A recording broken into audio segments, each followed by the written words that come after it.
எதிர்க்கட்சிகளுக்கு பிரதமரினுடைய அவங்க எங்கிருந்து எடுக்கிறாங்க அப்படின்னா தனிப்பட்ட மோடி அவர்கள் அல்ல, பிரதமரின் செயல்பாடு, பாஜக அரசின் செயல்பாடுகளில் இருந்து தான் எதிர்க்கட்சிகளுக்கு ஒரு எண்ண ஓட்டம் வருது. அதனாலதான் ராகுல் காந்தி கூட சொல்லுவது இப்ப இருக்கிறது நாங்க பலமான எதிர்க்கட்சி, நாங்க தொடர்ந்து குரல் கொடுப்போம், பிரதமர் அப்படிலாம் எளிதில் தப்பிவிட முடியாது அப்படின்ற இடத்துக்கு நகர்றாங்க. இதை எப்படி பிரதமர் சமாளிக்க போறார்ன்ற கேள்வி இருக்கு. கூட்டணி அரசு எப்படி எடுத்துக்க போறீங்க? வணக்கம் விஜயன். கனகராஜ் அவர்கள் சொன்னாரு, அதுல நீங்க கொடுத்த தலைப்பை வச்சு நான் எடுத்துட்டு போறேன். அதாவது எப்படி சமாளிக்க போகிறார் மோடி அப்படின்னு. ஆக்சுவலா அவர் கனகராஜ் சார்ட்ட ஒரே ஒரு டேட்டா மட்டும் சொல்றேன்.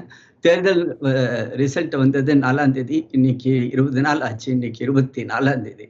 அதே மாதிரி திரு நரேந்திர மோடி அவர்கள் பதவி ஏற்று 15 நாள் ஆச்சு. இப்போ அவர் இன்னும் அதே தேர்தலோட மூடுல தான் இருக்காரு அப்படின்னு நினைக்கிறேன். திரு கனகராஜ் சார், கவர்மெண்ட் ஃபார்ம் ஆயிடுச்சு, அதாவது நீங்க எதிர்பார்த்தது மாதிரி மோடி ஆட்சி 3 தடவை அமையாதுன்னு எதிர்பார்த்துட்டு இருந்தீங்க, அதையும் நாங்க அமைச்சு காட்டிட்டோம். இப்போ இந்த 15 நாட்களுக்குள்ளார நாங்க என்னென்ன செஞ்சோம் அப்படின்றதையும் நான் சொல்லிடுறேன். ஏன்னா என்னைக்கு அவர் பதவியேற்றாரோ அன்னைக்கு அந்த நிமிடம் முதற்கொண்டு அவர் பணியாற்றிக்கிட்டு இருக்காரு அப்படின்றதுக்கு ஒரு 2-3 பாயிண்ட்கள். அதாவது விவசாயிகளுக்கு உரிமை தொகை வழங்குறதுக்குரிய ஆணை பிறப்பிச்சிருக்காரு.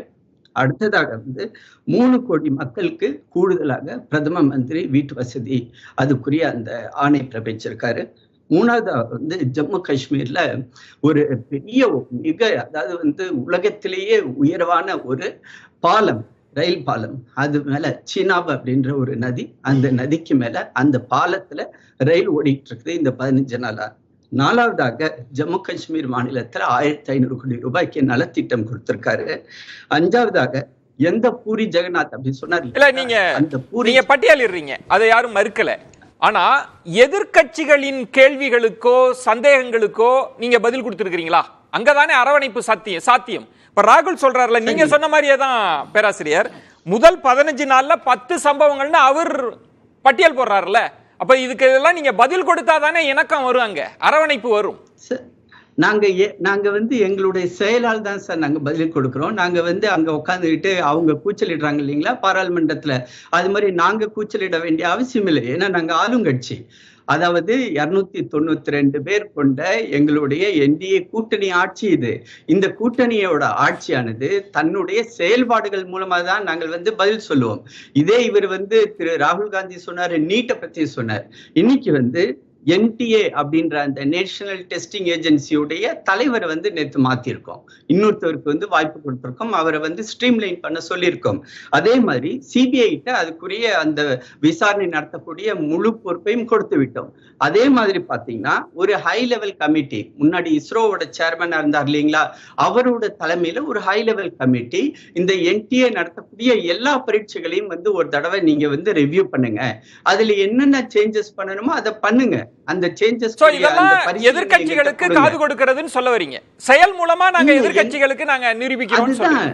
அதுதான் ஒரு அரசானது அங்க பதில் சொல்லிட்டு இருக்க வேண்டிய பதிலுக்கு நாங்க கூச்சல் குழப்பம் பண்ண வேண்டிய அவசியம் இல்லை. ஏன்னா லீடர் ஆஃப் த ஹவுஸ்ன்ற முறையில அந்த ஹவுஸ நல்லபடியா நடத்திட்டு போக வேண்டியது ஆளுங்கட்சியுடைய பொறுப்பு. எதிர்கட்சிகள் என்ன வேணாலும் பேசலாம். எந்த கான்ஸ்டிடியூஷனை தூக்கிட்டு உள்ளுக்குள்ளார வந்தாங்களோ, நாளைக்கு அதே கான்ஸ்டிடியூஷனை கிள்ளிக்கீரா தூக்கி போட்ட காங்கிரஸ் கட்சி இந்திரா காந்தி அம்மையாருடைய அந்த எமர்ஜென்சியை நினைவுபடுத்தும் விதமாகத்தான் இன்னைக்கு அது தூக்கி காட்டிட்டு இருந்தாங்கன்னு நான் நினைக்கிறேன். வேற ஒண்ணுமே கிடையாது. அதாவது 50 வருட கருப்பு தினத்தை நாளைக்கு கொண்டாட வேண்டியதை இவங்க இன்னைக்கு கொண்டாடிட்டு இருக்காங்கன்னு நினைக்கிறேன். எங்களுடைய பாஜகவுடைய அதே மாதிரி தலைவர்கள் இன்னைக்கு திமுகவுடைய ஒரு நிமிஷம் விஜயன், ஒரே ஒரு செகண்ட். அதாவது திமுகவுடைய அண்ணன் TKS இளங்கோவன் இருக்காரு, இவங்களுடைய கட்சியோட தலைவர்கள் எல்லாருமே ஜெயில இருந்தாங்க. அந்த கட்சியுடைய சேர்ந்துகிட்டு இன்னைக்கு இவங்க பேசிட்டு இருக்காங்க. இதுதான் எங்களுக்கு வியப்பா இருக்கிறது ஒழிய எங்களோட நாங்க ஆல்ரெடி வேலை செய்ய ஆரம்பிச்சிட்டோம். நான் இன்னும் பட்டியல இன்னும் 3-4 சொல்ல வேண்டாம். அந்த பட்டியல் வேண்டாம், ராகுல் காந்தி பட்டியல். எனக்கான கேள்வி என்பது, நீங்க எதிர்க்கட்சிகளினுடைய எல்லா கேள்விகள் சந்தேகங்கள் எல்லாம் பிரதமர் முதல் நாள்லயே அட்ரஸ் பண்றப்ப அதை நாடகங்கள் அப்படின்னு சொல்லிட்டாருன்னா எங்க அந்த இணைப்பு புள்ளின்ற ஒரு கேள்வி இருக்கு. நான் வரேன். கனகராஜ் சொல்வது செயல் மூலம் உங்களுக்கு நாங்க நிரூபிக்கிறோம். செயல் மூலம் தான். உங்கள்கிட்ட இருப்பது கோஷம், அவங்கள்ட்ட இருப்பது செயல். அதான் அந்த செயலை தான் சொல்றேன். நீட்ல ஃப்ராடு நடக்குதுன்னா முதல்ல தர்மேந்திர பிரதான் 2 சின்ன விஷயங்கள் தான் நாங்கள் சரி பண்ணுவோம்னு சொன்னார். அதை விசாரிக்கிறதுக்கு எந்த ஊர்லையாவது நீங்கள் சொல்லுங்கள், இதுக்கு பேர் கான்ஃபரன்டேஷனா இல்லையான்னு நீங்கள் சொல்லுங்கள். நீட்டில் பிரச்சனை இருக்குன்னு சொன்ன பிறகு அதை விசாரிப்பதற்கான குழுவின் தலைவராக அந்த ஃப்ராடு செஞ்ச நிறுவனத்தினுடைய தலைவரையே நீங்கள் நியமிப்பீங்களா? அதுக்கு பேர் என்னன்னு சொல்லுங்கள். கவச் ஆப் இதை நாங்கள் ரயிலுக்கு கொண்டு வரோம்னு சொன்னீங்க. நீங்கள் வந்த பிறகு பெரிய ரயில் விபத்து சார். பலாசூர் சமயத்தில் நீங்கள் என்ன சொன்னீங்க? கவச் நாங்கள் கொண்டு வரோம்னு சொன்னீங்க. இந்தியாவில் மிகப்பெரிய அளவுக்கு ஒரு குறிப்பிட்ட காலத்தில் அதிக பிஜி நீட்டு இப்போ ரத்து பண்ணியிருக்கீங்க, யூஜிசி நீட்டு ரத்து பண்ணியிருக்கீங்க. நீங்கள் ஏதோ பெருசாக பேசிட்டீங்க. நீங்கள் ஒரே நாடு ஒரே தேர்தல் ஒரே அதெல்லாம் சொன்னீங்க. ஒரு தேர்வை கூட ஒழுங்காக உங்களால், நீட்டே ஃப்ராடு, அந்த ஃப்ராடுக்குள்ள ஃப்ராடு பண்ணியிருக்காங்க பாருங்க. இல்ல அதை அட்ரஸ் பண்ணவே இல்லைன்னு சொல்ல வரீங்களா? ஆசீர்வாதம் சொல்றது நாங்க தீர்வை நோக்கி நகர்ந்திருக்கோம். நாங்க சத்தம் போடல அப்படின்னு சொன்னா யார் தவறு செய்தாரோ அவரையே விவாதிக்க, சுருக்கமா பதில் சொல்லி விசாரிக்க சொன்னீங்க.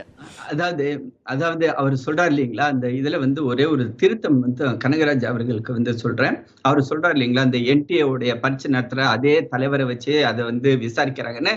சார் அது தவறு. ஏன் அப்படின்னா, இப்ப அந்த உயர்மட்ட குழு ஒண்ணு போட்டிருக்காங்க இல்லைங்களா, ராதாகிருஷ்ணன் இஸ்ரோவோட சேர்மன் இருந்தார் இல்லைங்களா, அந்த குழு தான் அதை இப்ப ஆராய்ச்சி செய்ய போறாங்க, எந்த இடத்துல லூப்போல் இருந்துச்சுன்னு. அடுத்ததாக ஜார்க்கண்ட்ன்ற ஒரு மாநிலம், அங்க இருந்து தான் எல்லாருமே அரெஸ்ட் பண்ணி கொண்டு சிபிஐயோட ஹெட் குவார்டர்ஸ்ல உட்கார வச்சிருக்காங்க. அந்த ஜார்க்கண்டோட மாநிலத்துடைய தலைமை யார்கிட்ட இருக்குது? உங்களுடைய காங்கிரஸ், உங்களுடைய ஜேஎம்எம், அவங்களுடைய கூட்டணி உள்ள ஆட்சி தான். எந்த இடத்துல பிரச்சனை நடந்துச்சு, அந்த இடத்துல பிரச்சனை. இந்த பெரிய கண்ணியில முக்கியமான கேந்திரம் பீகார். பீகார் இருக்கே, ஜார்க்கண்ட்ல தான் அந்த சார் பீகாரை தவிர்த்து விட முடியுமா? இல்ல அந்த பரீட்சையோட வினாத்தாள் லீக் ஆனது ஜார்க்கண்ட்ல உள்ள ஒரு மாநிலத்துடைய ஒரு உங்களுக்கு தெரியாது பீகாரோட ரோல் என்னன்ற கேள்விக்கு அது நம்ம பேசலாம். பீகாருடைய டெப்டி சீஃப் மினிஸ்டர் அதை பத்தி சொல்லியிருக்காரு. அந்த பீகார் போலீஸ் தான் அவங்களை அரெஸ்ட் பண்ணுச்சு. சரி, நம்ம ஒரு பிரச்சனைக்குள்ள சுருங்கிட வேண்டாம், நம்ம பேசலாம்.